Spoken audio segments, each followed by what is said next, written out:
Hi everyone, in front of me I've got an OPPO A80 and let me share with you how to change date and time on this device. So let's start with opening the settings and let me go back. And here we have to scroll down to the very bottom to find additional settings. Now let's tap on date and time. And as you can see here, we've got some options which are currently inactive. It is because we are using the automatic options for the time and the time zone. So simply tap on those switchers to turn off this option and activate others. So let's tap on date right now. And as you can see, just by swiping, you can change the date. The same situation with the time, just by swiping, and it will be immediately applied. You can change the time zone, just tap on this option. And here we've got the full list of available time zones. So find yours and tap on it just like that. Of course, be aware that after changing the time zone, the time will also change according to it.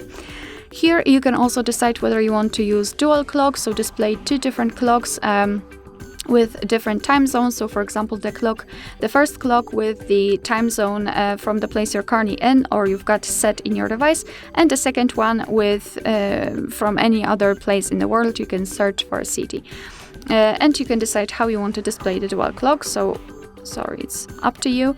And the time format, you can also change it. You can use either 12-hour format or 24-hour format, just upon the option you'd like to use. So this is basically the whole customization. You can set the automatic options just by tapping on those switchers here. Alright, so that will be all. Thank you so much for watching. I hope that this video was helpful, and if it was, please hit the subscribe button and leave the thumbs up.